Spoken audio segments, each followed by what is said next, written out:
रावण के साथ जो युद्ध किया है उसको खून रक्त से जगह जगह पड़ा हुआ। राम जी दौड़ करके पहुंचे, जटायु को गोदी में लिए। जटायु दशरथ का मित्र है, तो राम जी जटायु को पिता के समान देखते थे और बोले, तात आपका पंख कौन काटा है? आपका ये पंख कौन काटा है? तो जटायु ने कहा, हे नाथ, नाथ दशानन। दशानन माने रावण, आनंद शब्द का अर्थ है मुख, 10 मुख। किसका? रावण।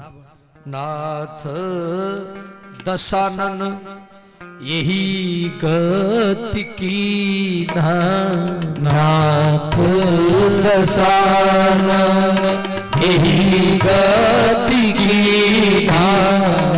नाथ दशानन यही गति की नाथ दशानन यही गति की तेहि खल जनक सुता हरि लीने।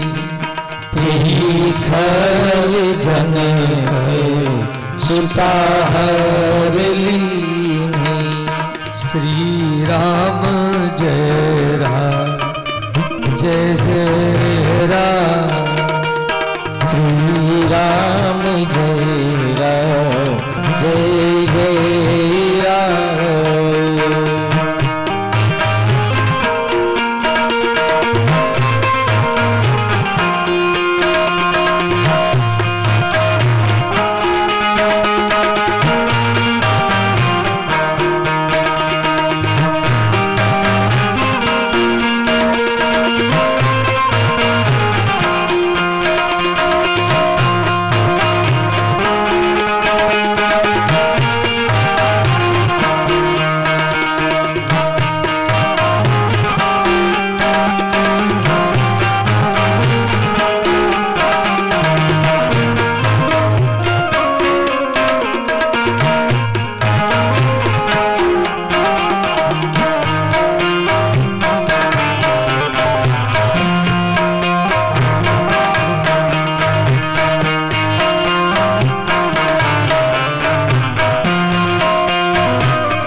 श्री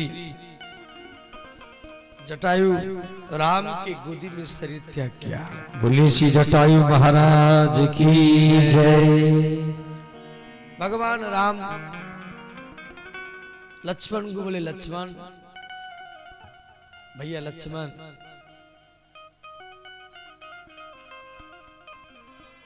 मेरे ऊपर बड़ा संकट आया है। जन्मभूमि अयोध्या छूट गया और हमारी पिता दशरथ का मृत्यु हुआ। यदि मैं लक्ष्मण, यदि मैं अयोध्या नहीं छोड़ता तो मेरे पिता दशरथ का मृत्यु नहीं होता। आज सीता का हरण हुआ और अपने पिताजी का मित्र जटायु का भी मृत्यु हुआ।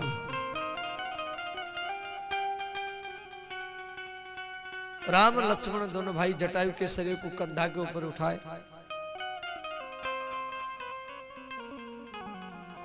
और गोदावरी नदी के किनारे में लेकर ही गए।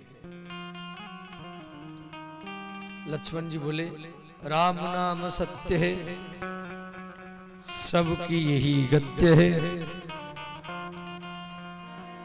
जब लक्ष्मण जी राम नाम सत्य किए, राम जी रोने लगे। राम जी बोले, भैया लक्ष्मण, स्मशान को जाते समय से वो राम नाम सत्य करता है और आज वही राम में जटायु के शरीर को कंधा के ऊपर लेकर के जा रहा। भैया जटायु अपने कर्म से वैकुंठ को प्राप्त किया है। जल भरी नयन कहई रघुराई, तात कर्म निज ते गति पाई। राम जी चंदन के लकड़ी ला करके जटायु के शरीर को संस्कार किए, गोदावरी नदी में प्रवेश किए। राम जी जटायु को पिंडदान किए। पिंडदान देते समय राम जी जटायु के परोपकार को याद किए। देखो जटायु और दशरथ ये दोनों मित्र हैं। दशरथ राम के वियोग में, दशरथ राम के वियोग में मृत्यु को प्राप्त किए और जटायु सीता के वियोग में मृत्यु को प्राप्त हुए।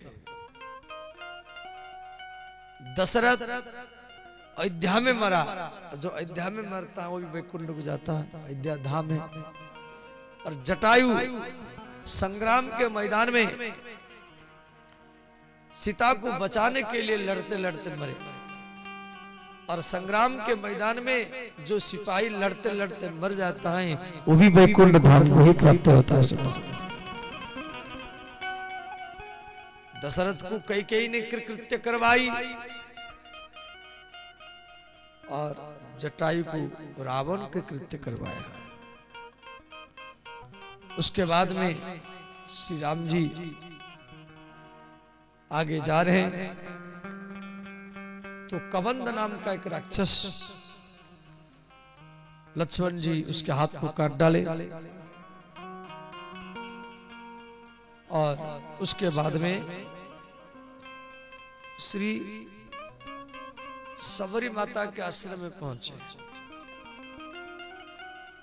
श्री मातंग ऋषि के शिष्य सबरी के आश्रम में जब राम जी पहुंचे तो माता सबरी, देखो सबरी का भजन क्या है, कथा तो बहुत लंबा है, अब मैं संक्षेप में सब चर्चा कर रहा हूं। सबरी हर रोज झाड़ू लगाते थे, कभी पूर्व की ओर, कभी पश्चिम की ओर, कभी उत्तर की ओर, कभी दक्षिण की ओर, कभी 10-10 किलोमीटर 20-20 किलोमीटर झाड़ू लगाते थे डेली। राम जी पूर्व दिशा से आएंगे या पश्चिम से या उत्तर से या दक्षिण से, मेरे गुरु जी बोल रखे देवी बेटी एक दिन राम ब्रह्मा आपके आश्रम में आएगा। तो सबरी इंतजार करती थी और झाड़ू लगाती हुई जाएगी, राम जी आएंगे, कंकड़ पत्थर चुभ न जाए। और आते समय फल मूल इकट्ठा करती थी, हर रोज झाड़ू लगाती हुई जाएगी, आते समय फल मूल इकट्ठा करके लाएगी राम के लिए।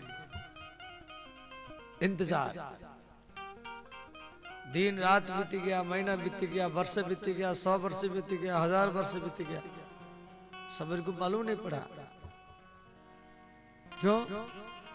राम दर्शन लालसा, गुरुजी बोले हैं जो एक दिन ब्रह्मा भगवान तेरे कुटिया में आएंगे। कोई बस स्टैंड में बस के लिए इंतजार करता है, कोई स्टेशन में ट्रेन के लिए इंतजार करता है, कोई बाजार में जाए कि सब्जी के लिए इंतजार करता है, परंतु बड़भागी वो है जो राम के लिए इंतजार किया सकता। अब सबरी को मालूम पड़ गया, सबरी दौड़ कर गई और राम को सादर श्री सबरी सबरी परिचरण लपटाई, श्याम गौर सुंदर दो भाई। राम लक्ष्मण को कुटिया मिलाई और बैठाई। सबरी राम जी के चरण को धोने के लिए जा रहे, तो राम जी के चरण में तो सब, राम जी तो नंगे पैर में वन में घूमते थे, तो राम जी के चरण में सब कंकड़ पत्थर छुपा हुआ है और फफोला पड़ा हुआ है। आप बोल बम लेके जाते हैं हरिद्वार से तो आपका चरण सूज जाता है, फूल जाता है, फफोला पड़ जाता है। तो सबरी देख रही, झलक झलकत पायन कैसे, राम जी के चरण में इतना कंकड़ पत्थर चुभा हुआ है, इतना फफोला पड़ा हुआ है, वो झलक रहा है। तो सबरी जल भूल गई, राम जी के दोनों चरणों को हाथ में लेकर के वो रोती रही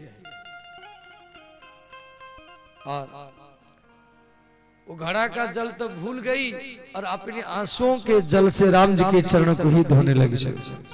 सादर जल ले चरण पखारे, पुनि सुंदर आसन बैठारे।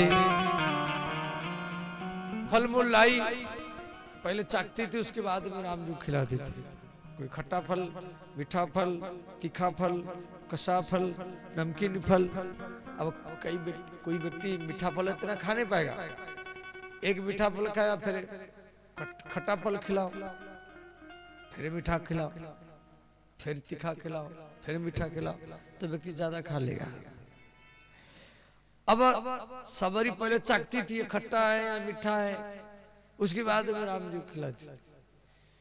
तो लक्ष्मण जी नाराज हो गए, देखो मेरे पहले तो ये खाती है, उसके बाद भैया को खिलाती है। तो राम जी सबरी को बोले, माता मैं अयोध्या में माँ कौशल्या के हाथ से, कैकेयी के हाथ से भोजन किया हूँ, मैं जनकपुर में माता सुनैना के हाथ से भोजन किया हूँ, मुझे वो प्रसन्नता नहीं हुआ जितना आज आपके हाथ से प्रसन्नता हुआ। उसके बाद में श्री सबरी बोली, हे राम मैं आपका स्तुति करूंगी। राम जी बोले, करो। कही विधि स्तुति करहु तुम्हारी, अधम जाति में जड़मति भारी। हे राम मैं किस प्रकार आपका स्तुति करूंगी। स्तुति समझ आते? स्तुति माने अंदर का भाव, भीतर का भाव वाणी के रूप में,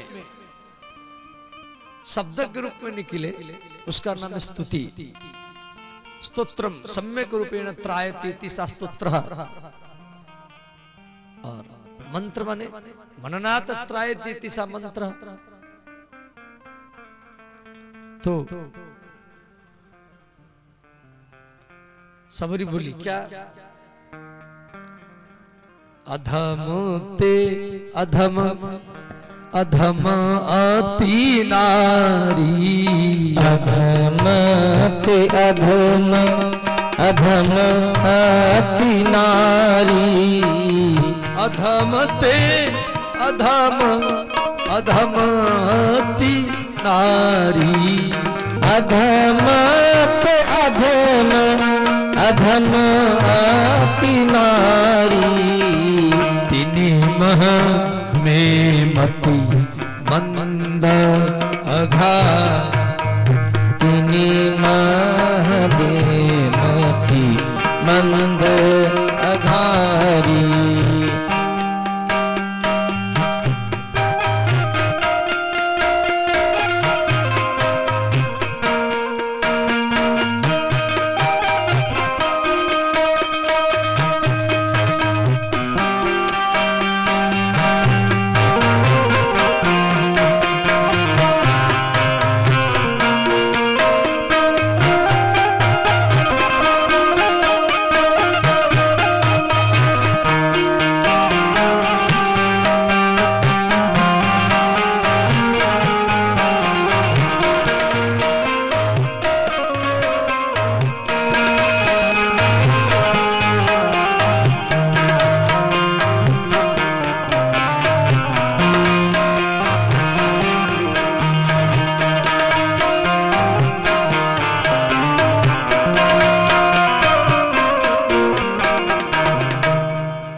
सबरी स्तुति करने के लिए जा रहे और राम को कह रहे, अधमते अधम अधमति नारी।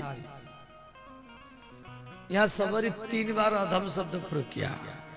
एक तो मैं सबरी जाति की हूँ, मांस खाने वाली, दूसरे में नारी हूँ, बूढ़ी हूँ। देखो हम लोग को जाके मंदिर में स्तुति करते हैं, जय हनुमान ज्ञान गुण सागर या श्री रामचंद्र कृपालु भजमन। तो ये दो स्तुति हम लोग जाके करते हैं, उससे बड़ा स्तुति क्या है ना मंदिर में जाकर के आप अपनी गलती को ढूंढे। आप मंदिर में माता पिता के पास गुरु के पास जाकर के अपना गलती का खोज करें, गलती को बोले, और वो सबसे बड़ा स्तुति है। आप जहाँ देवी सर्वभूते से मातृरूपेण संस्थिता जिंदगी भरी बोलते जाएंगे, भगवती मिलेगी या नहीं मिलेगी हम भी बता नहीं सकते, परंतु जिस दिन आप मंदिर में अपना गलती जा करके आधे घंटे तक बोलते जाएंगे, देखना उसी दिन आपको भगवान ही मिल जाएंगे। और सबरी यही क्या है, वो अपना गलती जाके बोल रहे अधमते अधमते अधमती नारी। तो भगवान बोले माता अब मैं आपका स्तुति करूंगा। कहा रघुपति सुनु भामिनी बाता, मानो एक भक्ति करना था। तो राम जी फिर नवदा भक्ति सुनाए हैं। पहला भक्ति है संतों के संगत, प्रथम भक्ति संत न कर संगा। पहलवान की संगत करेंगे तो पहलवानी करेंगे, मदिरा पीने वाला का संगत करेंगे तो मदिरा पिएंगे, ताश खेलने वालों की संगत करेंगे तो ताश खेलेंगे, चौरा में बैठ करके निंदा बुराई करने वाले व्यक्तियों का संगत करेंगे तो आप भी निंदा बुराई करेंगे, और राम कथा में बैठ करके संतों का संगत करेंगे तो भी आप भी राम जी को प्राप्त करेंगे। प्रथम भक्ति संत न कर संगा, दूसरी रति मम कथा प्रसंगा, कथा के प्रसंग में रति होना, और गुरुपद पंकज सेवा तीसरी भक्ति अमान, गुरुजनों का सेवा। चौथा भक्ति क्या है, मम चरित्र को, मेरे चरित्र को गाना। मंत्र जाप मम दृढ़ विश्वासा, पंचम भजन सुवेद प्रकाशा। भगवान के मंत्र का जाप करना। मंत्र क्या है, मन और मंत्र ये दोनों एक होना चाहिए। तो मन मध्य स्थितो मंत्र, मंत्र मध्य स्थितो मन। मन और मंत्र जब एक हो जाएगा तो उसको बोलते जाप। ये नहीं मन किधर है और मंत्र जाप कर रहे हैं। मंत्र तो हम जाप करते हैं तो मन इधर उधर घूमता है, इसलिए मंत्र इतना प्रभाव डाल नहीं पाता है। डालता है, कुछ डालता है, 100% जगह में 10-20% लाभ मिलता है। और 100% लाभ लेना है तो मन और मंत्र को एक कर देना है। छठा तमसीर विरति बहु करमा, ये करूंगा वो करूंगा वो करूंगा वो करूंगा, सब करना छोड़ो।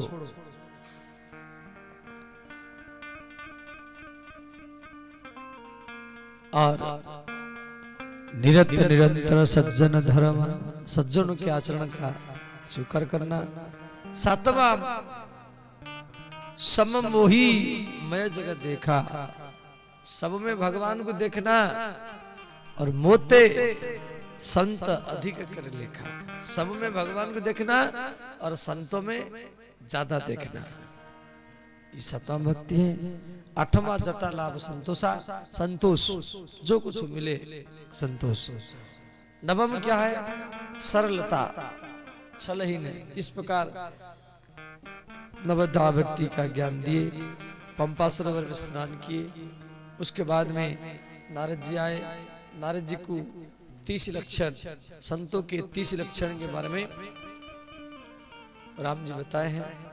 और उसके बाद में श्री नारद जी बोले भगवान यद्यपि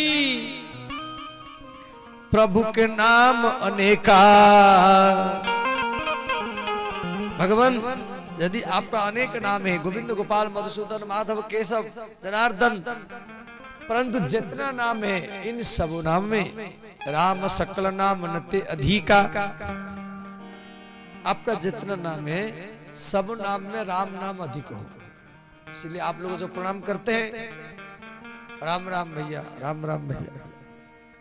कोई प्रणाम मान लो कर नहीं पाते हैं, प्रणाम भी कई तरीका से होता है, तो राम राम बोल दो, इतना भी पर्याप्त है। तो राम हमारी प्रणाम है, राम हमारी अभिनंदन है, राम हमारी स्वागत है, राम हमारी आत्मा है, राम हमारी भगवान है, राम हमारी सब कुछ है। राम राष्ट्र से सर्वस्व।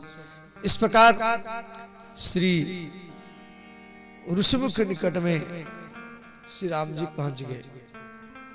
इधर ऋषिमुख पर्वत के ऊपर सुग्रीव रहता था।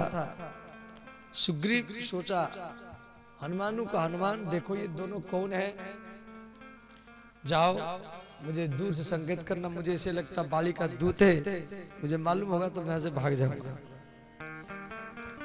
विप्र रूप धरी कपितः गयऊ, माथ नाई पूछत अस भयऊ। श्री हनुमान जी ब्राह्मण के रूप में राम लक्ष्मण के पास पहुंचे और बोले आप कौन हैं? आपके सिर पर जटा है, जटा से तो लगते आप कोई तपस्वी है, परंतु कंधा में धनुष बाण है तो लगते कोई क्षत्रिय है। तो राम जी बोले कौशलेश दशरथ के जाए, हम पितु बचन मानी बनाए। हे ब्राह्मण देव, महाराज दशरथ के पुत्र, मेरा नाम राम है, ये मेरे भैया छोड़ा इसका नाम लक्ष्मण है, हम अपनी पत्नी सीता का खोज कर रहे हैं। प्रभु पहिचानी परेऊ गही चरना, प्रभु पहचानी परेऊ गही चरना, सो सुख उमा जाई नहीं बरना। सो सुख उमा जाई नहीं बरना। मंगल भवनय अमंगल हारी, मंगल भवन अमंगल हारी। द्रवहु सो दशरथ अजीर बिहारी।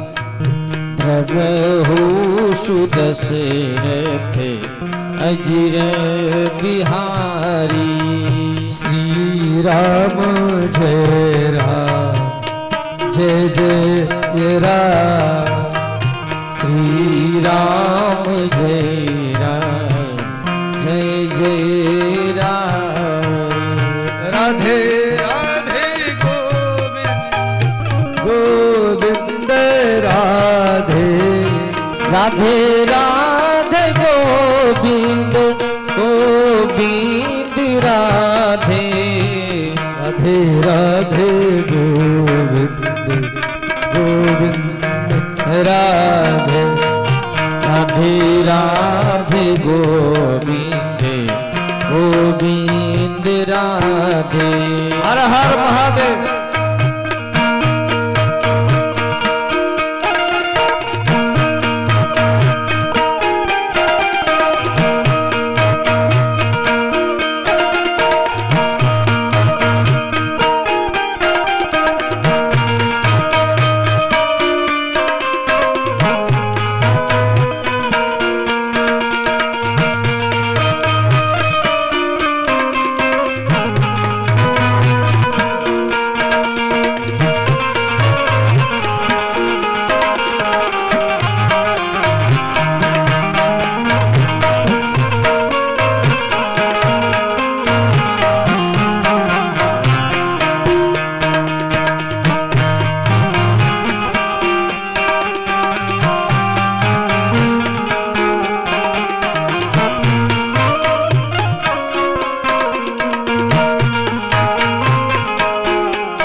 हनुमान जी राम जी के चरण को पकड़ करके रोने लगे।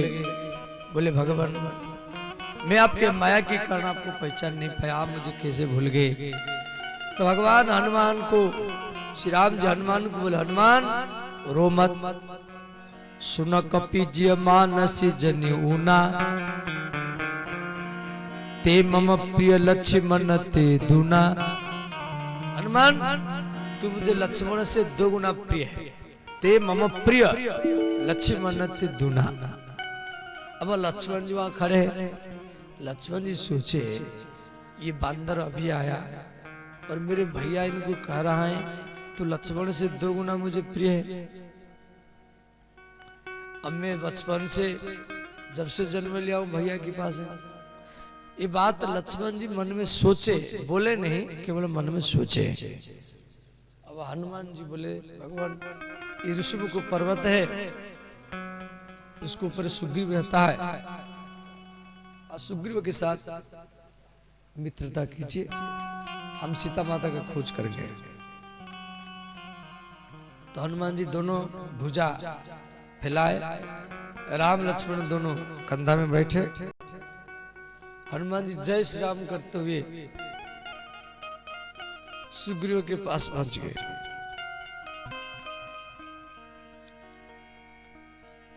दोनों भाई कंधे से उतरे तो श्री लक्ष्मण जी राम जी के चरण में प्रणाम किए। राम जी बोले, क्यों प्रणाम कर रहे हैं? लक्ष्मण जी बोले, भैया जिस समय हनुमान आपसे भेंट किया तो आप कहा, ते मम प्रिय लक्ष्मण ते दूना। आप हनुमान को बोले, जो आप लक्ष्मण से 2 गुना मुझे प्रिय है। ये बात सुनकर के मेरे मन में थोड़ा सा अभाव हो गया। तो जिस समय हनुमान हम दोनों को कंधा के ऊपर बैठा के लाया तो मैं शेष नारायण हूं और आप आदि नारायण हैं। तो मैं सारा ब्रह्मांड का वजन लेकर के हनुमान के कंधे में बैठा था, और कैसे उड़ा के ले गया मुझे भी देखूंगा। तो मैं सारा ब्रह्मांड को लेकर के हनुमान के कंधा के ऊपर बैठा था। मैं शेष नारायण और आप आदि नारायण, और दोनों नारायण को खेल खेल में उठा करके ले आया। ये मेरे से 2 गुना ही प्रिय है और मेरा संशय दूर हो गया। उसके बाद में हनुमान जी बोले, सुग्रीव की पत्नी मनोरमा का हरण बाली किया और भगवान राम के पत्नी सीता का हरण रावण किया। अग्नि प्रकट किए, दोनों मित्र बने। श्री सुग्रीव, देखो सुग्रीव एक यक्षिणी नाम की बंदरी थी।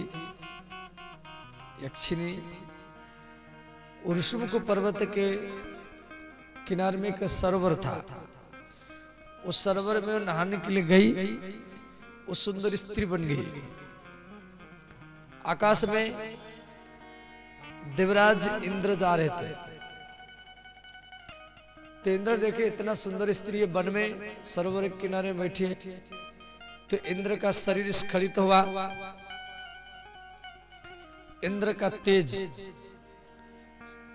वह युवती स्त्री के बाल में गिरा, उससे एक बाल का प्रकट हुआ जिसके नाम पड़ा बाली। इंद्रदेव चले जाने के बाद में सूर्य देव आकाश में जा रहे हैं, तो सूर्य का तेज वह सुंदर स्त्री के गला में गिरा, तो गला से एक पुत्र जन्म लिया जिसके नाम पड़ा सुग्रीव। ग्रीव माने गला, ग्रीव शब्द का अर्थ गला। तो बाली और सुग्रीव, बाली इंद्र का पुत्र है, सुग्रीव सूर्य का पुत्र है, परंतु दोनों की माँ एक ही है। कौन? यक्षिणी नाम की बंदरी। दोनों का पालन वो किया। कथा तो बहुत लंबा है, मैं से शॉर्टकट में सुना तो जा रहा। और उसके बाद में श्री भगवान राम सुग्रीव को बोले, जाओ बाली को युद्ध के लिए ललकारो। बाली सुग्रीव लड़े। पहली बार तो राम जी पहचान नहीं पाए, फिर दूसरी बार सुग्रीव लड़ने के लिए गया तो भगवान एक ही बार में बाली की छाती में बाण छोड़े तो बाली धड़ाम से जमीन पर गिरा। तो उसके बाद में जितना सब नल नील जामवंत सुग्रीव राम सब बाली के पास आए। बाली ने कहा भगवान आप सुग्रीव के साथ मित्रता किया, मेरे साथ मित्रता करते तो मैं रावण को बोलता यहीं पर ला करके माता सीता को दे देता। चलो अच्छा किया आप मेरे भाई से मित्रता किया। अब श्री अंगद बाली ने क्या किया, अंगद के हाथ पकड़ करके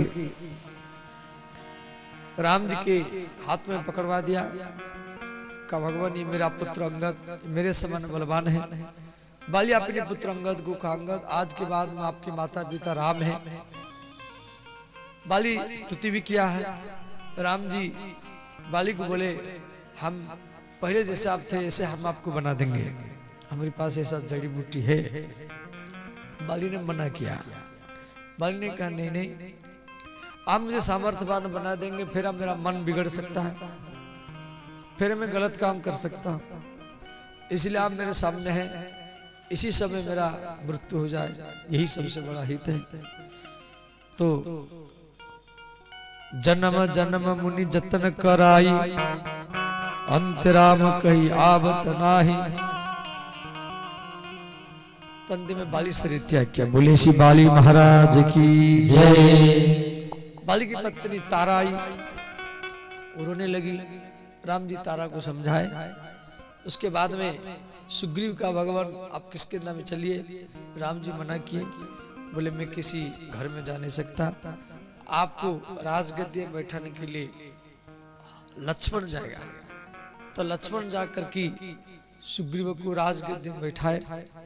और इधर क्या हुआ, इसी बीच में 4 महीना बीत गया। बाली ये सुग्रीव किसके नाक के तो राजा हुए, परंतु धीरे धीरे राम को भूल गए। अब 4 महीने बीतने के बाद में श्री राम जी प्रवर्षण पहाड़ में वर्षा ऋतु शरद ऋतु बिताए, सीता माता की याद कर रहे हैं। तो राम जी लक्ष्मण को बोले लक्ष्मण मालूम पड़ता है सुग्रीव मुझे भूल गया। तो लक्ष्मण ने कहा भैया जिस बाण में आप बाली को मारे हैं वो बाण तो अभी भी आपके पास है। तो राम जी मना किए, बोले नहीं नहीं जाओ आप सुग्रीव को भय दिखा कर मेरे पास ले आओ। इधर श्री लक्ष्मण जी जा रहे हैं तो सुग्रीव को मालूम पड़ा। सुग्रीव तारा और हनुमान को भेजा लक्ष्मण के स्वागत के लिए। उसके बाद में श्री सुग्रीव राम जी के पास पहुंचा और पृथ्वी में जितना सब भालू बंदर थे सबको सुग्रीव किसके नाम में बुलाया। और भगवान राम के पास में करोड़ करोड़ करोड़ बंदर पहुंचे। तो रामचरितमानस में दिया गया है असकपि एक न सेना माही राम कुशल जेहि पूछ नहीं। इतना बंदर थे जो ऐसा कोई बंदर नहीं था जिसको राम जी नहीं पूछे हो जो भैया तेरा नाम क्या है, कहां से आया, ठीक है। असकपि कपि माने बंदर, एक न सेना माही राम कुशल जेहि पूछ नहीं। ये राम जी की बड़पनता है। व्यक्ति कितना भी बड़ा हो जाए, दिल्ली बम्बई कलकत्ता में रहने से बड़ा नहीं होता है, राजधानी में रहने से बड़ा नहीं होता है, कोई आस्था संस्कार चैनल मीडिया में आने से बड़ा नहीं होता है। बड़ा तभी माना जाएगा जब समाज में जो पिछड़ा अति पिछड़ा हरिजन दलित महादलित और जो आदिवासी उनके साथ में रहे, उनके दुख में दुखी हो, उनके सुख में सुखी हो और उनके ब्याह शादी में जाए। जो गरीब महागरीब और पिछड़ा अति पिछड़ा जो सबके आचरण में सबके व्यवहार में आ जाए उसी व्यक्ति को ही बड़ा बना जाता है। और ये गुण राम के अंदर में था। तो राम जी प्रत्येक बांदरों को पूछे आपका नाम क्या है, कहाँ रहता है, ठीक है। सब बांदर से बात किए, सब बांदर, ये नहीं जे मुखिया मुखिया दो चार बांदर से बात की, ऐसा नहीं। तुलसीदास जी लिखे अस कपि एक न सेना माही, ऐसा कोई बांदर सेना में नहीं था। राम कुशल जेही पूछना है। उसके बाद में सुग्रीव ने कहा जी पूर्व दिशा, पश्चिम दिशा, उत्तर दक्षिण 4 दिशा में बांदरों को भेजा। का दक्षिण दिशा की ओर श्री अंगद को सेनापति बनाए। अंगद के साथ नल, नील, हनुमान, जामवंत आदि बांदर को भेजे। सब बांदर सब प्रणाम करके राम जी से आशीर्वाद लेकर जा रहे हैं, परंतु सबसे पीछे हनुमान जी पाछे पवन तनय सिरनाबा, जानी काज प्रभु निकट बुलावा। राम जी हनुमान को पास से बुलाए और अपनी मुद्रिका दिए। परसा शीस, हनुमान जी के सिर पर राम जी हाथ फेरे और कर मुद्रिका दीन जन जानी, अपनी मुद्रिका दी। बोले हनुमान ये मुद्रिका को देखा ना, तभी सीता आपसे बात करेगी। तो हनुमान जी अंगद, नल, नील, जामवंत दक्षिण दिशा की ओर जा रहे। रास्ता में स्वयं प्रभा से भेंट हुआ। स्वयं प्रभा हनुमान को दर्शन करके खुश हो गई और बोली आंख बंद करो। सब आंख बंद किए। स्वयं प्रभा अपनी मंत्र शक्ति से सबको समुद्र के किनारे में पहुंचा दिया। उसके बाद में 1 महीना का अवधि हो चुका था। श्री अंगद भालू बांदर को कह रहा है देखो 1 महीना का अवधि हो गया है, हम लोग को सीता माता की पता नहीं लगाए, किसके नामे जाएंगे तो भी सुग्रीव मारेगा। तो सुग्रीव 1 महीना का अवधि दिया था, जाएंगे तो भी मरेंगे, इससे अच्छा समुद्र के किनारे में मरेंगे। तो वहां पर संपत्ति नाम का एक पक्षी था, उसको कई माने भोजन नहीं मिला था। संपत्ति कह रहे हैं भालू बांदरो जल्दी मरो, हम आपको खाएंगे। अब संपत्ति के बात सुनकर के जटायु ने कहा, ये अंगद ने कहा अंगद बिचारी मन माही, धन्य जटायु सम को नाही। ये जटायु धन्य है जो सीताराम के लिए अपना जीवन त्याग कर दिया। संपाति को जब मालूम पड़ा मेरे भाई जटायु मर चुका है, तो संपाति ने क्या किया, जटायु के लिए पिंडदान किया। संपाति सारा भालू बंदर को कंधा में बैठा करके आकाश में उड़ा और समुद्र के इस पार और समुद्र के उस पार इतना दूर से वो माता सीता को देख लिया। जटा ये संपाति ने कहा मैं गीध पक्षी हूं, मैं देखूं तुम ना ही गीध है दुष्टि अपार। अब तो मैं बूढ़ा हो गया हूं, वरना मैं पंखे में बैठा करके आपको समुद्र पार करा देता। और समुद्र कोई छोटा नहीं है। संयोजन माने 1 योजन का 12 किलोमीटर, संयोजन का हो गया 1200 किलोमीटर। 1200 किलोमीटर माने दिल्ली से बम्बे, दिल्ली से बम्बे तो 1000 किलोमीटर होगा और 200 किलोमीटर और आगे माने दिल्ली से कलकत्ता। इतना लंबा समुद्र, इतना दूर से ये संपाति माता सीता को देख लिया और कहा जो समुद्र को पार करेगा वही सीता का पता लगा सकता है। अंगद ने कहा, पहले तो जामवंत ने कहा मैं बूढ़ा हो गया हूं, जिससे वामन भगवान का अवतार हुआ था उस समय में 2 घड़ी में संपूर्ण ब्रह्मांड का 7 परिक्रमा किया था। फिर भी यदि मैं चाहूंगा 90 योजन समुद्र पार कर सकता हूं एक छलांग में। अंगद कहाई जाऊं मैं पारा, जिया संशय कछु फिर तिबारा। बाली पुत्र अंगद ने कहा मैं एक छलांग में इस 100 योजन समुद्र पार कर सकता हूं, परंतु वापस आ नहीं सकता। कथा बहुत लंबा है, क्यों अंगद जो जा सकता क्यों आ नहीं सकता? क्यों अक्षय कुमार के साथ इसके एक अभिशाप था, इसलिए हनुमान जी जाएंगे तो पहले अक्षय कुमार को मारेंगे। कहा उसके बाद में नल ने कहा मैं 50 योजन जाऊंगा, नील ने कहा 60 योजन। सब अपने अपना अपना बल का प्रभाव बताए। कोई कहा 50 योजन जाऊंगा, कोई कहा 60 योजन, कोई कहा 75, कोई कहा 80, कोई कहा 90। अंगद ने कहा मैं पूरा पार कर सकता हूं परंतु वापस आ नहीं सकता। और हनुमान जी बैठे।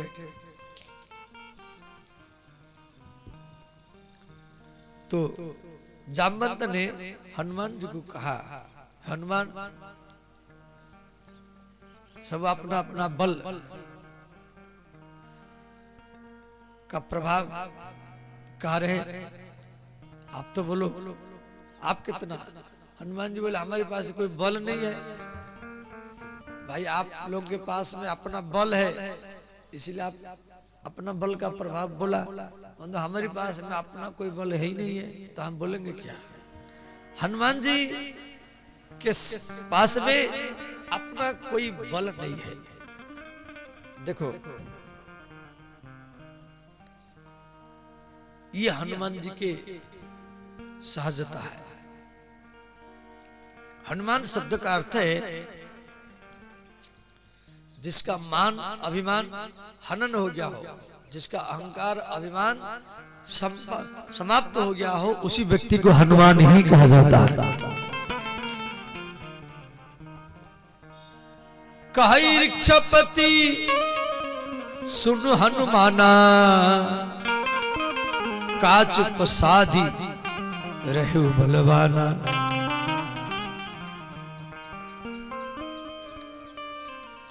पवन तनय बल पवन समाना, पवन तनय बल पवन समाना, पवन तनय बल पवन समाना, पवन तनय बल पवन समाना। बुद्धि विवेक विज्ञान निधाना, बुद्धि विवेक विज्ञान निधाना। कवन सो काज कठिन जग माही, कवन सो काज कठिन जग माही। जो नहीं होई तात तुम पाई, जो नहीं होई तात तुम पानी। राम काज लगी तब अवतारा, राम काज लगी तब अवतारा। सुनत ही भयऊ पर्वत आकारा, सुनत ही भयहु पर्वताकारा। श्री राम जय जय राम, श्री राम जय जय राम। सब गाइए, दोनों हाथ उठा कर गाइए।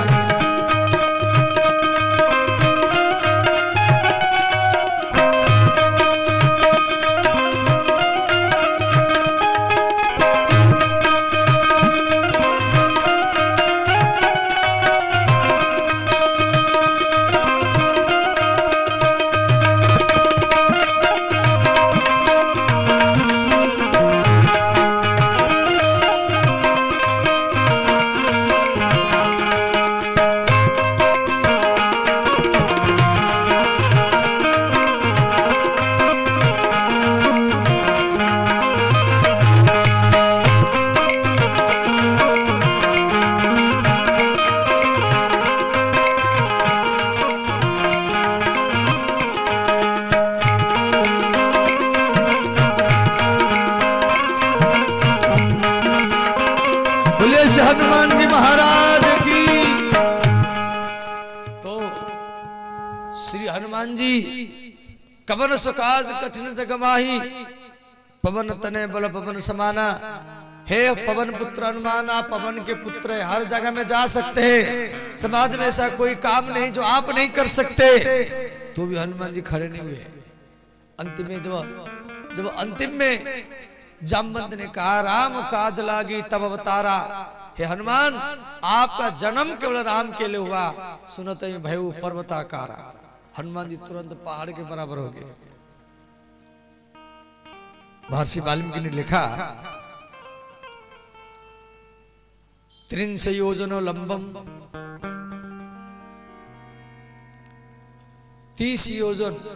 30 योजन माने एक योजन का 12 किलोमीटर, 30 योजन का हो गया 360 किलोमीटर। 360 किलोमीटर लंबा और 10 योजन विस्तारम, 10 योजन विस्तार हो गया 120 किलोमीटर चौड़ा। हनुमान जी के छाया का वर्णन महर्षि वाल्मीकि ने लिखा है कि 360 किलोमीटर लंबा और 120 किलोमीटर चौड़ा। 360 किलोमीटर माने जैसे यहां से दिल्ली कितना है? 180 किलोमीटर। यहां से हरिद्वार, यहां से हरिद्वार, समझ गए? इतना आपके सतनाल से लेकर के हरिद्वार तक इतना बड़ा लंबा और 120 किलोमीटर। 120 किलोमीटर यहां से जयपुर होगा। तो इतना चौड़ा शरीर, मैंने छाया का वर्णन शरीर का नहीं। तो मैं सोचा शायद तो सुबह का छाया होगा। हम भी सोचे इतना सुबह का छाया होगा, क्यों सुबह के टाइम में छाया लंबा हो जाता है। तो नहीं, मध्याह्न के समय की छाया। अब इतना विशाल का शरीर हनुमान जी खड़े हैं और कह रहे हे जामवंत, अब बताइए सिंहनाद करी 12 12, सिंह जैसा गर्जन किए और लीलहि नागौ जल निधि खारा, सहित सहाय राव नहीं मारी। हनुमान जी बोले जामवंत, आप यदि आदेश देंगे सहित सहाय माने रावण, उसका भाई कुंभकर्ण, उसका बेटा मेघनाद, जितना सब राक्षस है सबको मार करके आ जाऊं, या आना यहाँ त्रिकुट उपारी। त्रिकुट माने लंका, लंका का नाम है त्रिकुट। यदि आप कहेंगे मैं संपूर्ण लंका को उखाड़ करके ले आऊं, अब इतना विशाल के हनुमान जी शरीर बना रखे, कहरे रावण को मार करके आ जाऊं, या लंका को उखाड़ करके ले आऊं, या माता सीता को ले आऊं। अब जामवंत ने सोचा यदि रावण को मार देगा या लंका को उखाड़ करके ले आएगा तो यहीं पर रामायण समाप्त हो जाएगा। रामायण फिर यहीं पर समाप्त होगा। जामवंत ने मना किया, कहा हनुमान ये सब कुछ नहीं करना है, आप केवल माता सीता का पता लगा करके आएंगे। भगवान राम स्वयं लंका में जाएंगे, रावण को मारेंगे, माता सीता को उद्धार करेंगे, तो राम कथा रामचरितमानस से लिखा जाएगा और सारा जनता रामचरितमानस को पाठ करके राम जी के पास में ही पहुंच जाएगा। यदि आप यहीं पर रामायण समाप्त कर देंगे तो फिर रामचरितमानस बनेगा कैसे? ये राम कथा कैसे बनेगा? ये सम्मान राम जी को मिलना चाहिए, वरना हनुमान जी भी रावण को मार सकते थे और सब कुछ कर सकते थे।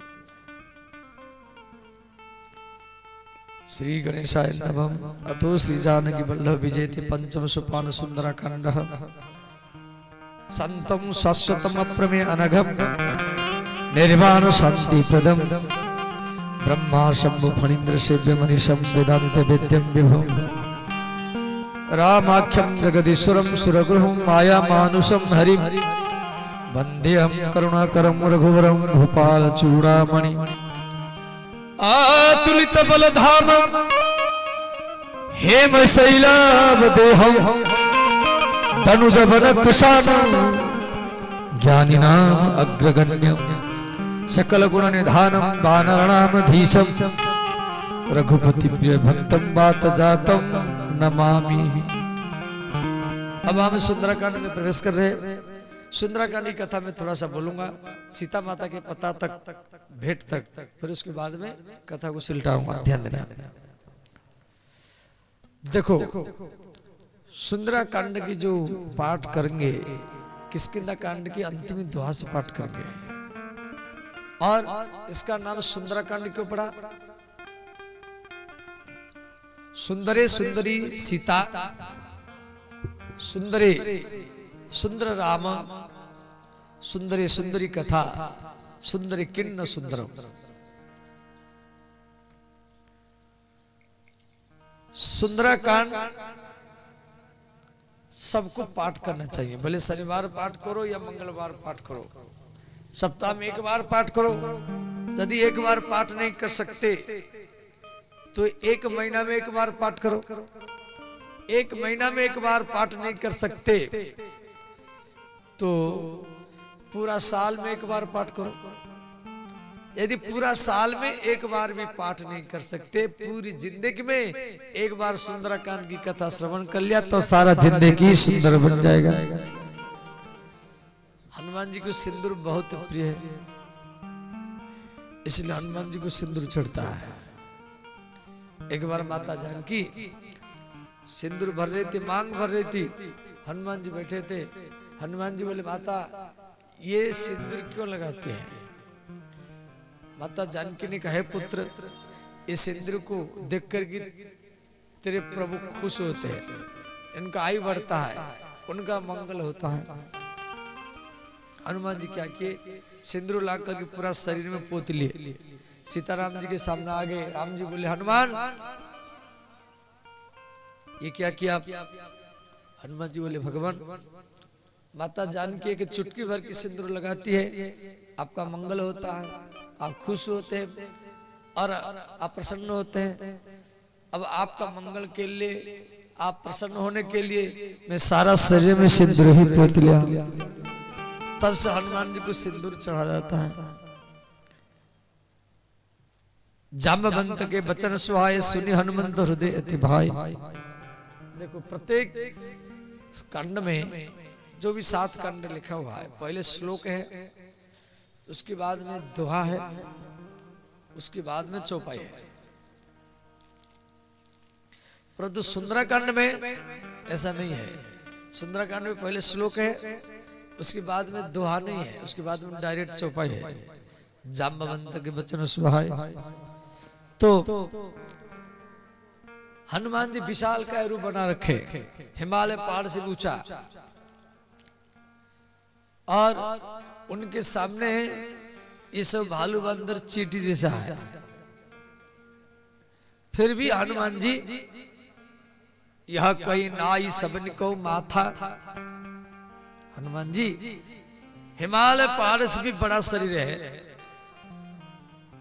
और उनके सामने भालू बंदर चींटी जैसे लग रहे हैं, तो भी सबके सामने वो झुक रहे हैं, सबके चरण में प्रणाम कर रहे हैं। जी भैया, मैं लंका जा रहा, भारत से पहली बार, जहां आतंकवादी, जहां भ्रष्टाचारियों का, राक्षसों का नगरी है, तो श्री हनुमान जी सबके चरण में झुके। छोटा हो, बड़ा हो, बंदर हो, बंदरी हो, सबके सामने झुके।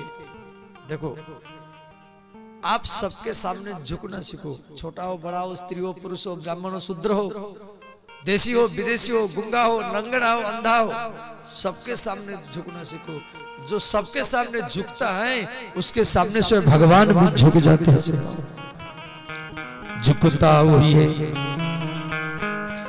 झुकता वही है,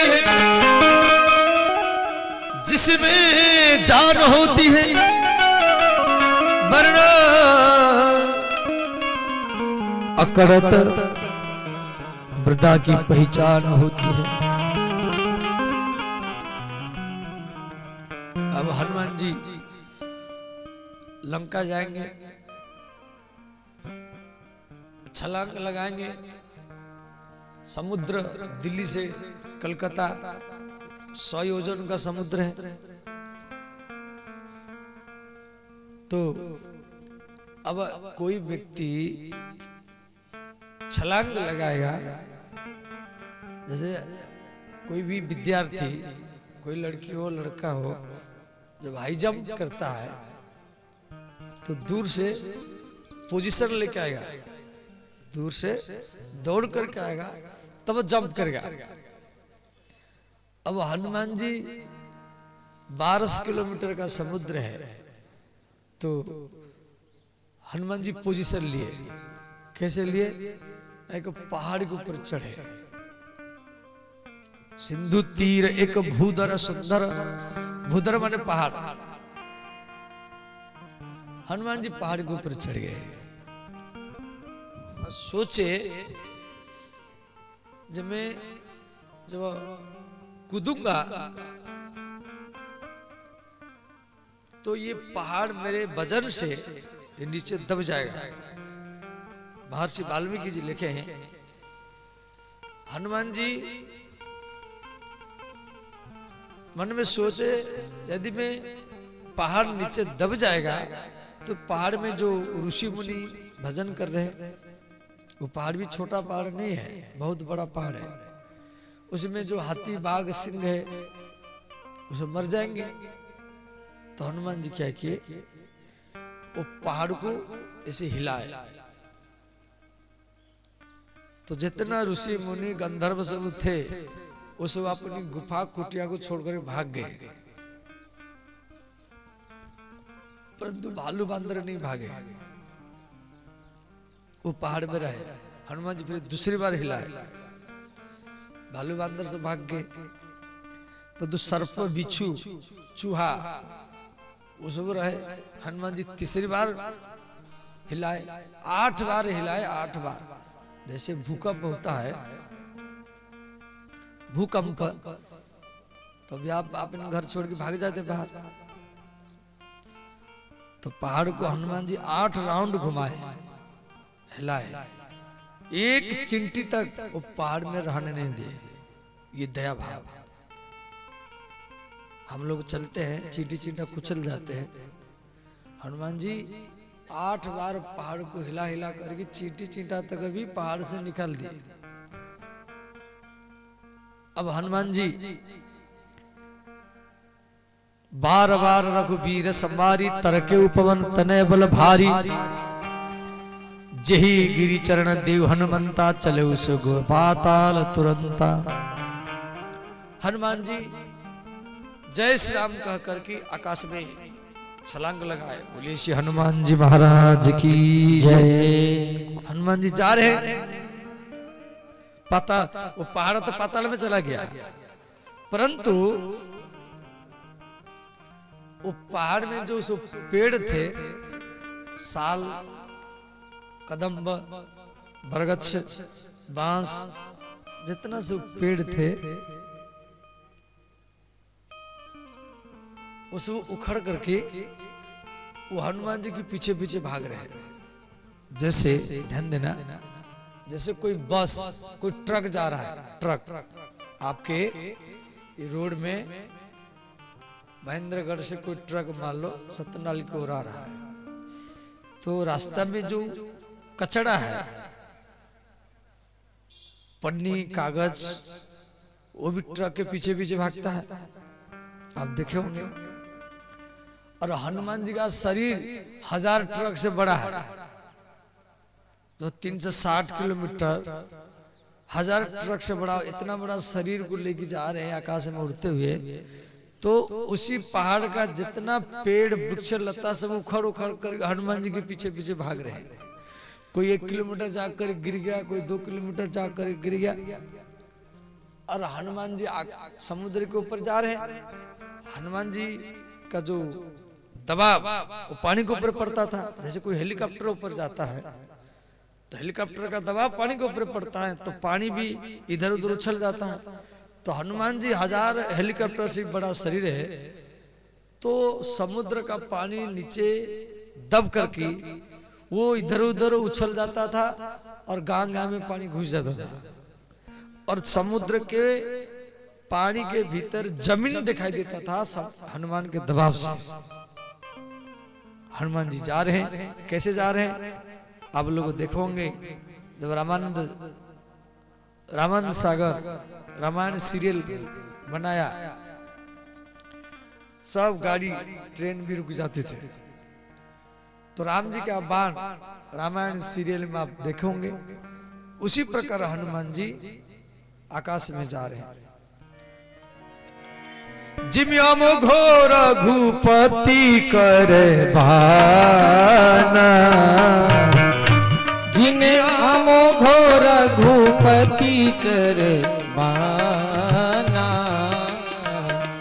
जिम्याम घोर घुपति कर बाना, जिम्याम घोर घुपति कर बाना, यही भांति चले हनुमाना, यही भांति चले हनुमाना, यही भांति चले हनुमाना, यही भांति चले हनुमाना।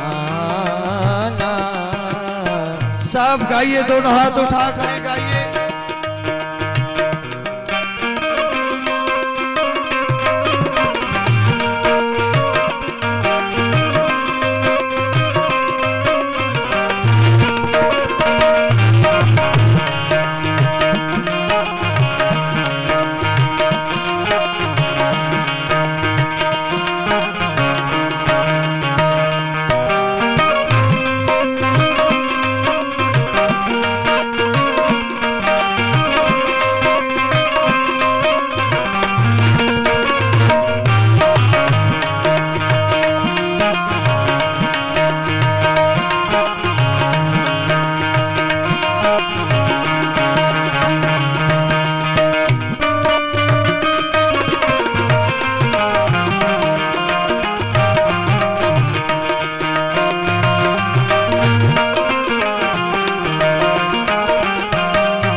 जिम्मी अमोघो रघुपति करी बाना, यही भांति चले हनुमाना। देखो, बाण चलाने वाला बाण चलाता है, तो बाण जो चलता है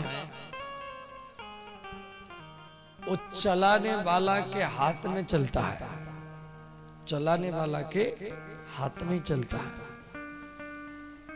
बाण का कोई पैर नहीं होता है भाई, बाण चल रहा है तो बाण थोड़ी चलेगा, इसका कोई पैर थोड़ी है। वो चलाने वाला के हाथ में चलता है। बाण का कोई निशान भी नहीं होता है, लक्ष्य कुछ नहीं होता है। वो चलाने वाला का लक्ष्य में ही चलता है। जैसे चा चलाओ तो चा थोड़ी चलता है, वो चलाने वाले के हाथ में चलता है। तो जिम्मी अमोघो रघुपति करे बाना, यही भांति चले हनुमाना। हनुमान जी आकाश में जा रहे हैं। हनुमान जी के जीवन में 3 प्रकार के बाधा आई।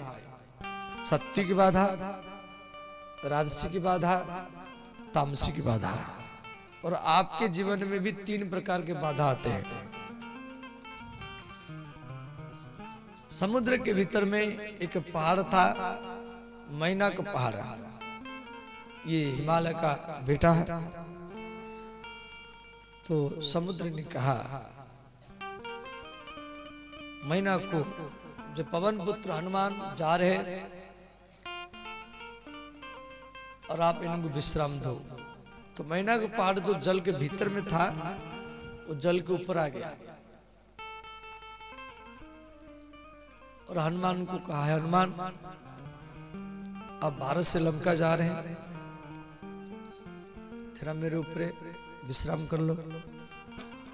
हनुमान जी विश्राम नहीं किए, हनुमान तेहि परसा केवल स्पर्श किए। पुनि किन्ह प्रणाम, फिर प्रणाम किया। राम काजू कीन बीनू मोही कहां विश्राम। हनुमान जी विश्राम नहीं किए, सिर्फ स्पर्श किए और प्रणाम किए। ऐसे ही आप कोई सामूहिक काम, पंचायत का काम, गौशाला का काम, मंदिर निर्माण करने के लिए जा रहे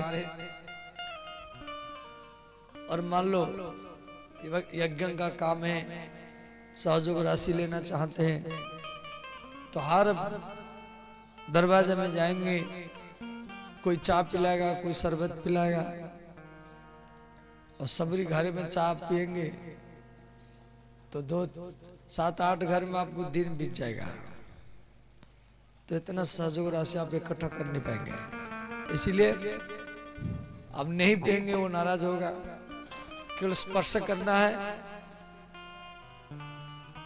और रख करके चले जाना है। ये हनुमान जी की जीवन में सात्विक बाधा है। अब राशि की बाधा, हनुमान जी जा रहे हैं तो जल में एक श्री सर्पों की मां हनुमान जी को खाने के लिए आई, सुरसा नाम की राक्षसी। सुरसा नाम अहिनी के माता, पटी ही ना आई कही तेही बाता। सुरसा राक्षसी हनुमान जी को खाने के लिए आई। हनुमान जी बोले, माता मैं सीता का पता राम तक पहुंचा दूंगा, उसके बाद मैं आ जाऊंगा तो मुझे खा लेना। सुरसा बोले, नहीं नहीं आप भाग जाएंगे। इतना कह करके सुरसा ने क्या की, जो जन भरी ते बदन पसारा। एक योजन तक, एक योजन माने 12 किलोमीटर, 12 किलोमीटर तक वो मुख फैलाई। कपितनु की न दुगुन विस्तारा। वो एक योजन मुख फैलाई तो सुरसा ये हनुमान जी 2 योजन किया। सुरसा फिर 4 योजन की, हनुमान जी 8 योजन किए। फिर सुरसा ने क्या की, 16 योजन मुख ते ही ठयाऊ। 16 योजन मुख ते ठयऊ। 16 योजन मुख ते ही ठयऊ। 16 योजन मुख ते ठयऊ। तुरंत पवन सुत 32 भय। तुरंत पवन सुत 32 भय हो। श्री राम जय राम, जय जय राम। श्री राम जय राम, जय जय राम।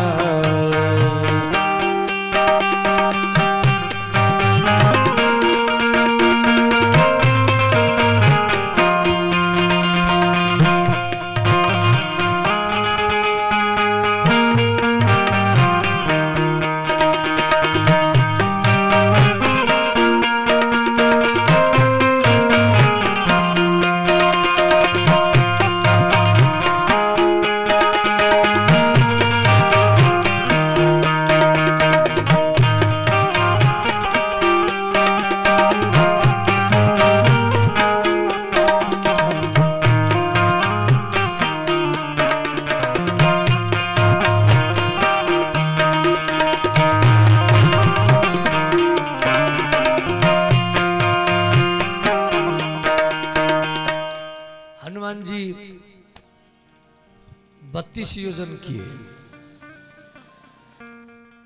अब सुरसा ने क्या की, 7 योजन तेहि आनन कीन्हा।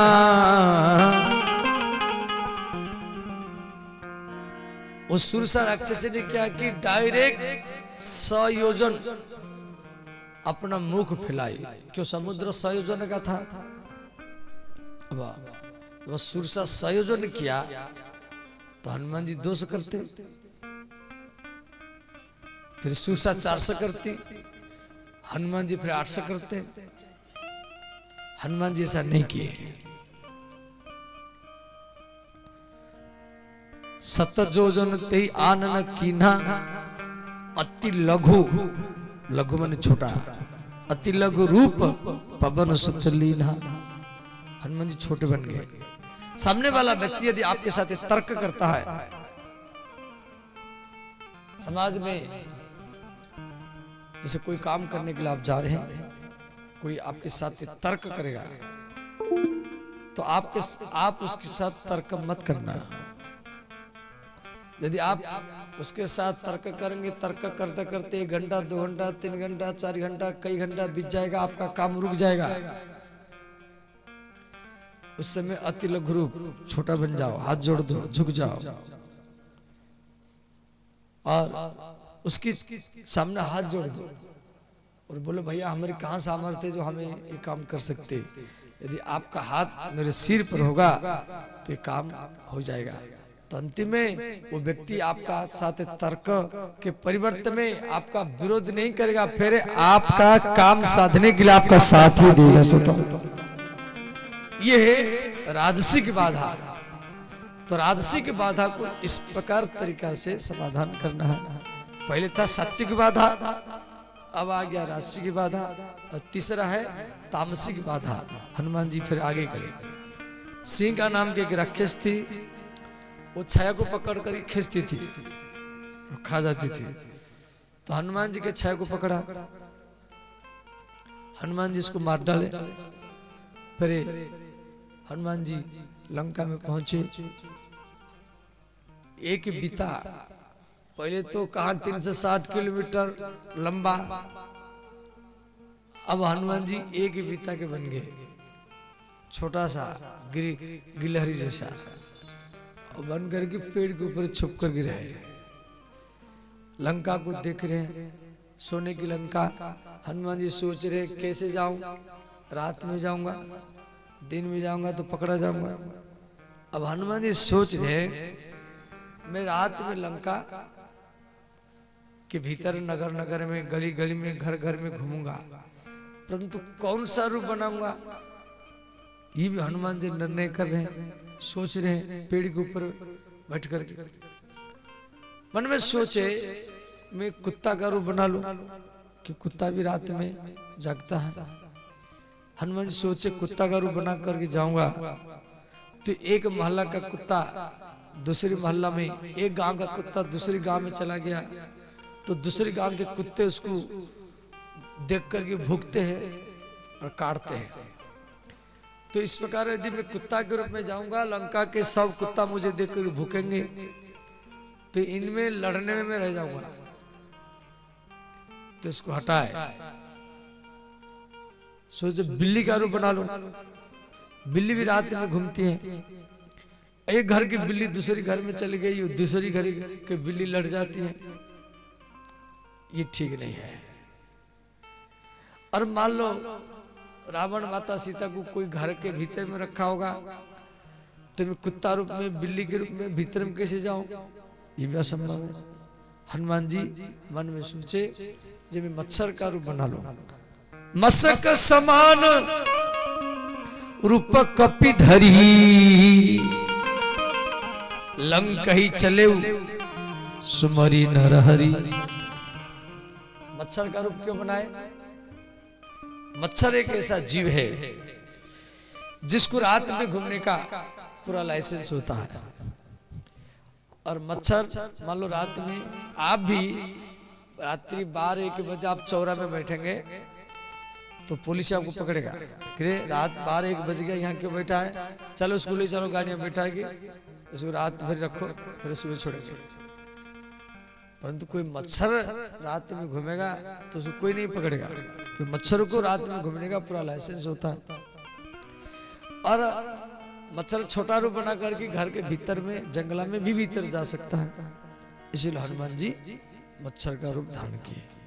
और जैसे मच्छर का रूप बना करके लंका में घुसे तो लंका की अधिष्ठात्री देवी लंकिनी पकड़ लिया। नाम लंकिनी एक निशिचरी, वो हनुमान जी को रोक लिया।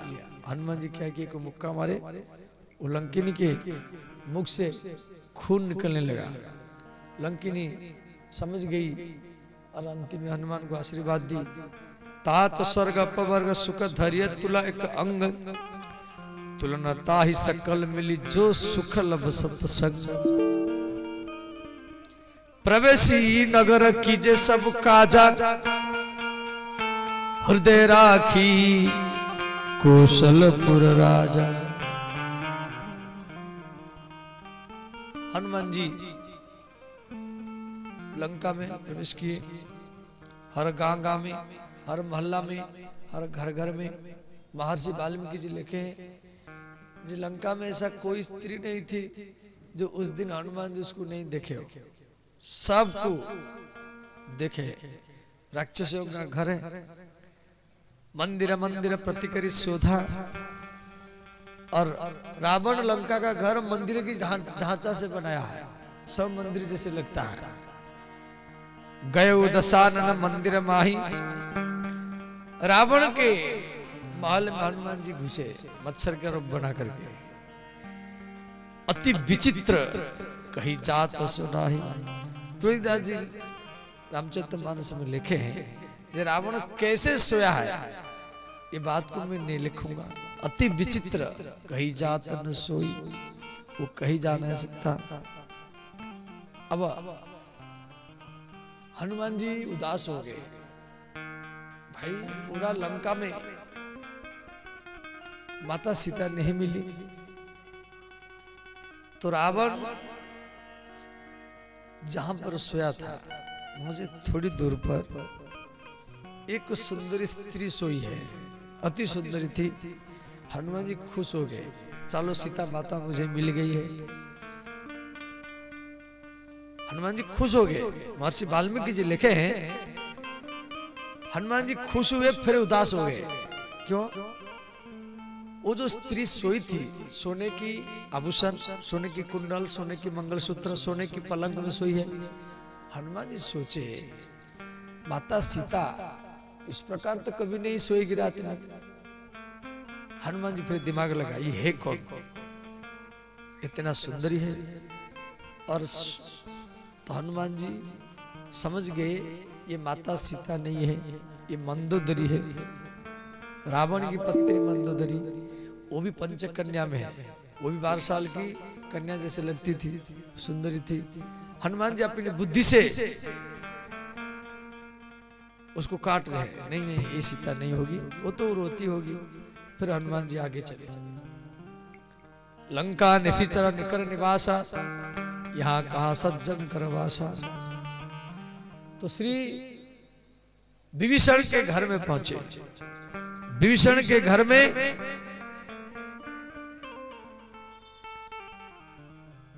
राम राम माने रामायुध, रामायुध अंकित गृह शोभा बरनी न जाई। ऊपर राम राम लिखा हुआ था और नभ तुलसी का वृंद तहां देख हरस कपिराई। और तुलसी का पेड़ था। ये हिंदू का पहचान शुदा,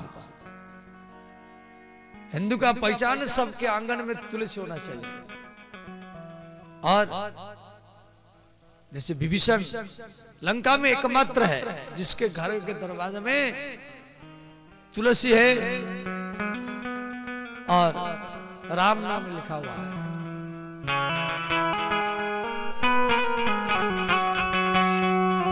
हम तो हिंदू ही हिंदू कहेंगे, राम चरणन में बलि बलि जाएंगे।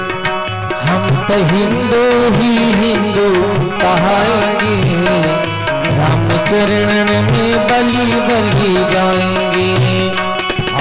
हिंदू ही हिंदू कहेंगे, राम चरणन में बलि बलि जाएंगे। हम तो हिंदू ही हिंदू कहाएंगे, राम चरणन में बलि बलि जाएंगे। सब गाइए, दोनों हाथ उठा कर गाइए।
आंगन में तुलसी होना चाहिए।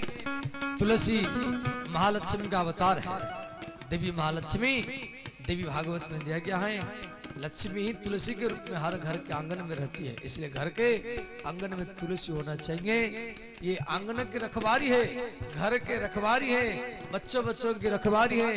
और घर में तुलसी होना चाहिए, उसका पूजा होना चाहिए। तुलसी से जो पत्ते गिरते हैं उसको आप डेली प्रसाद रूप में पाना करो, कभी दरिद्रता नहीं आएगी। अपनी आंगन में तुलसी लगाएंगे हम, अपने आंगन में तुलसी लगाएंगे हम, अपनी आंगन में तुलसी लगाएंगे हम, अपने आंगन में तुलसी लगाएंगे हम। और हिंदू का दूसरा पहचान क्या है? घर के दरवाजा में भारत के देसी गैया होना चाहिए या गांव में गौशाला होना चाहिए। अपनी द्वार पे गैया दुहाएंगे हम, अपने द्वार पे गैया दुहाएंगे हम, अपने द्वार पे गैया दुहाएंगे हम, अपने द्वार पे गैया दुहाएंगे हम। ये हिंदू का पहचान है। और हिंदू का तीसरा पहचान, सबके घर में रामायण भागवत गीता होना चाहिए। और तीनों नहीं तो कम से कम तो एक तो होना ही चाहिए। रामायण हो या गीता, गीता tó 5 रुपया मिल जाता है। ये सबके घर में होना चाहिए।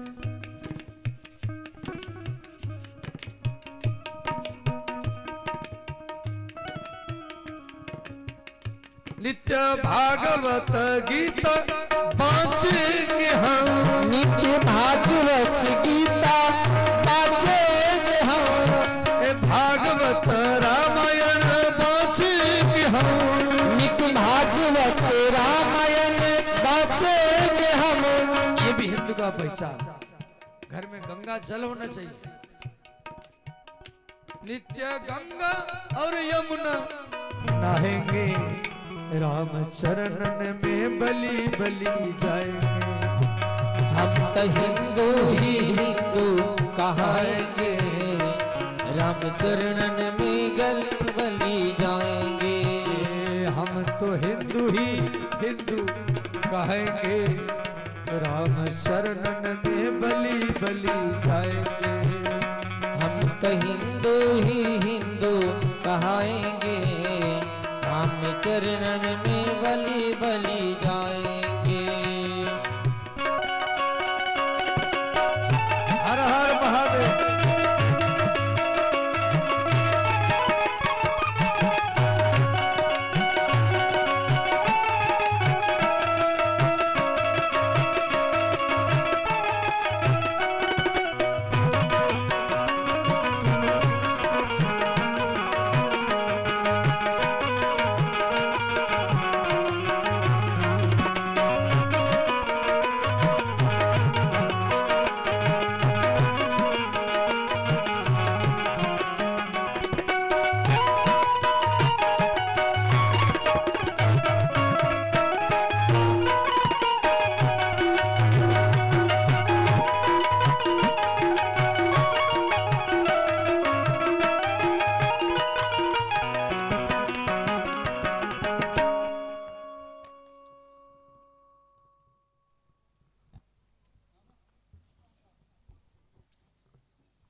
श्री राधे।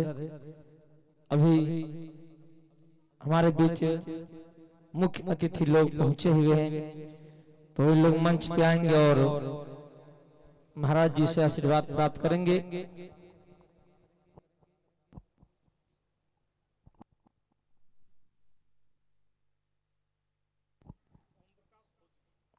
हमारे बीच श्री ओम प्रकाश फौजी महाराज जी से आशीर्वाद प्राप्त कर रहे हैं।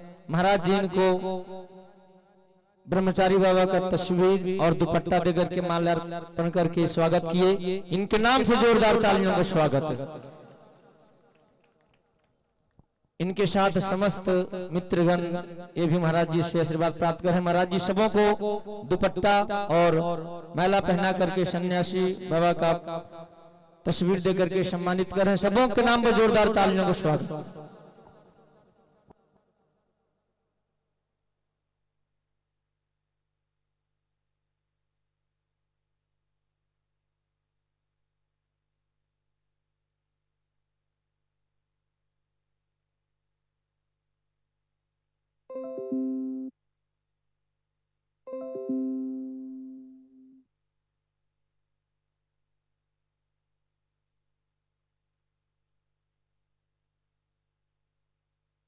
सबों को महाराज जी दुपट्टा और ब्रह्मचारी बाबा का तस्वीर फोटो दे करके स्वागत किए।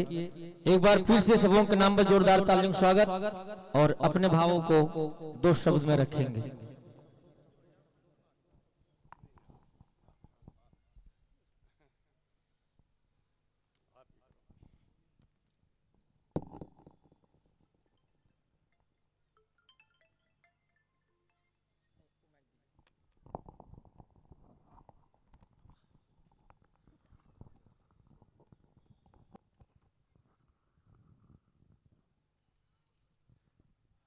सब लोग प्रेम से बोलिए जय श्री राम, जय श्री राम, जय श्री राम, जय श्री राम।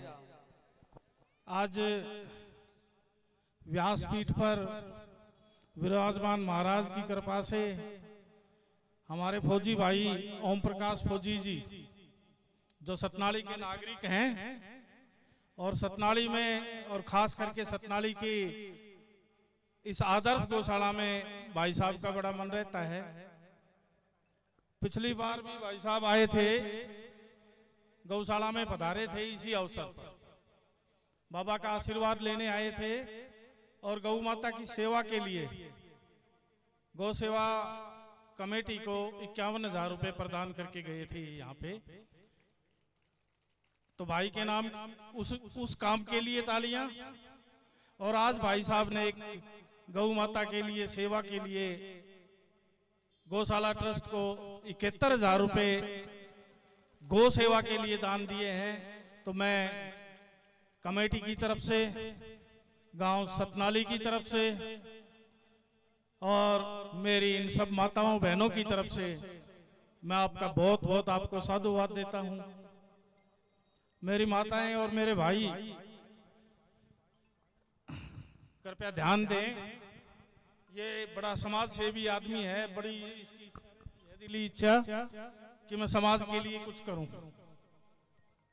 भाई ने दिल्ली में रहते हुए भी वहां गौशालाओं का काम, गौशालाओं को गौओं को हरा चारा पहुंचाने का काम, दाना पानी पहुंचाने का काम ये भाई बड़ी लगन से 365 दिन करते रहते हैं। आज इनको मौका मिला कि सतनाली गौशाला की सेवा की जाए तो भाई आज यहाँ आए हैं। एक भाई की तरफ से एक बड़ी घोषणा और है, मैं भाई को एडवांस में ही धन्यवाद करता हूं। मेरे बड़े भाई ने घोषणा की है कि सतनाली में कोई गरीब परिवार अगर रहता है और उसको अपनी बेटी या बहन की शादी करनी है, अगर वो असमर्थ है तो सतनाली के गांव का आप लोगों की रिकमेंडेशन पे अगर भाई इसका कुछ होना चाहिए, ये भाई 21,000 रुपए से 51,000 रुपए तक की मदद उन गरीब माँ बापों को, उन बहनों को आशीर्वाद स्वरूप ये करेंगे। भाई साहब एक और बात कह रहे हैं कि गांव में कई बहनें हमारी ऐसी होती हैं जिनके कोई भाई नहीं होता। किसी बहन को भात भरवाना है, भात नोतने आना है तो ओम प्रकाश फौजी को भी याद करें, अगर कोई उसके कोई वारिस नहीं है तो। भाई साहब उसके लिए भी 21,000 रुपए से और 51,000 रुपए तक की घोषणा करते हैं। भाई साहब आपका बहुत बहुत धन्यवाद। गौर गौशाला ट्रस्ट और आज ये व्यास गद्दी आपको बहुत बहुत आशीर्वाद प्रदान करके यहाँ से भेजती हैं। आपकी हर मनोकामना गौ माता की दया से, ब्रह्मचारी जी की दया से संपूर्ण होगी। बहुत धन्यवाद जी, पधारने के लिए विशेष धन्यवाद।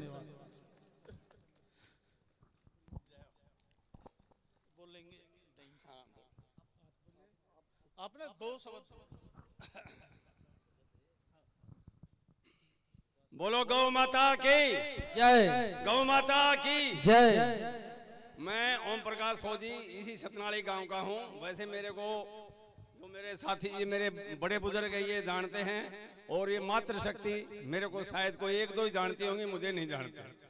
क्योंकि मैं 18 साल की उम्र में फौज में भर्ती हो गया था और फिर मैं दिल्ली रहने लग गया था और मैं दिल्ली रह रहा हूँ। लेकिन ये गांव की मिट्टी है, गांव का प्यार है, मेरे को यहाँ पे खींच के ले आता है। और मैं इतना पैसे वाला नहीं हूँ, लेकिन फिर भी मेरी दिली इच्छा है कि मैं कुछ ना कुछ करूं। तो जो मेरी श्रद्धा है, आप मुझे याद करोगे, मैं हर बार पहुंचूंगा। हर बार, एक बार नहीं, हर बार पहुंचूंगा। आप प्यार से याद करो, मैं जरूर आऊंगा। और जो दीवान भाई ने बताया है, बहन बेटी जो भी कोई भी हो, संकोच नहीं करे। मेरे नंबर गौशाला में हैं, दीवान जी के पास हैं, अशोक के पास हैं, भाई साहब ओम प्रकाश के पास हैं। मेरे नंबर लेकर के मुझे फोन करें, मेरे पास आए, मैं उसकी दिली इच्छा से पूरी सेवा करूंगा, पूरी मदद करूंगा। जय गौ माता की। जोरदार तालियों का स्वागत। अब एक हमारे समाज सेवी आए हुए हैं, आप श्रवण किए। इनके हम सबों की तरफ से एक छोटा सा स्वागत गीत इनके लिए। आइए छोटा सा 2 लाइन में हम लोग श्रवण करते हैं। हो किस तरह से नमन मैं करूं आपका, किस तरह से नमन मैं करूं आपका। स्वागतम स्वागतम स्वागतम आपका, स्वागतम स्वागतम स्वागतम आपका। किस तरह से नमन मैं करूं आपका, किस तरह से नमन मैं करूं आपका। स्वागतम स्वागतम स्वागतम आपका, स्वागतम स्वागतम स्वागतम आपका।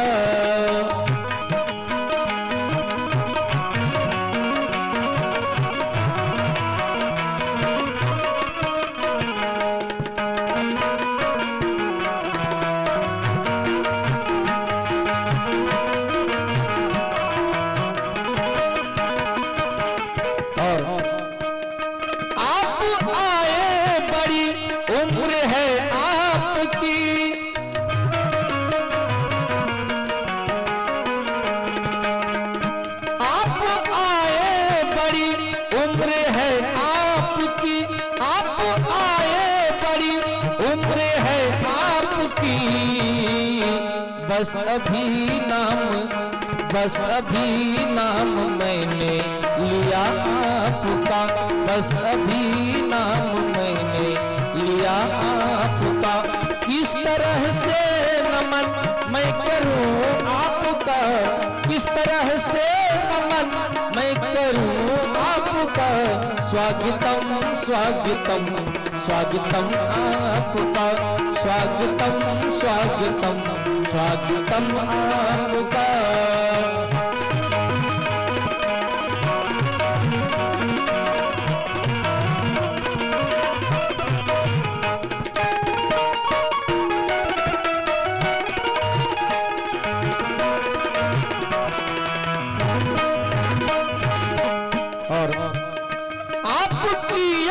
नजर कर गई क्या असर,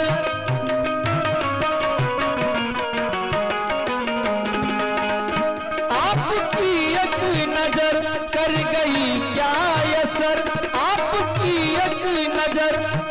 गई क्या असर, मेरा दिल था मेरा दिल था मेरा हो गया आपका, मेरा दिल था मेरा हो गया आपका।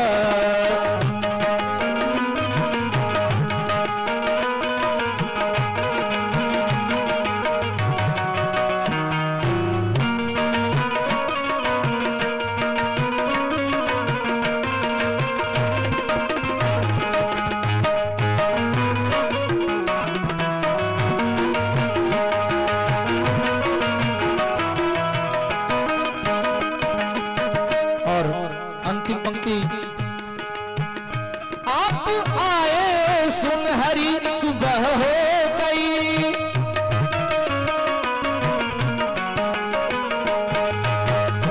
आप आए सुनहरी सुबह हो गई, आप आए सुनहरी सुबह हो गई। बहुत प्यारा लगा आना आपका, बहुत प्यारा लगा आना आपका। किस तरह से नमन मैं करूं आपका, किस तरह से नमन मैं करूं आपका। स्वागतम स्वागतम स्वागतम आपका, स्वागतम स्वागतम स्वागतम आपका, स्वागतम स्वागतम स्वागतम आपका, स्वागतम स्वागतम स्वागतम आपका।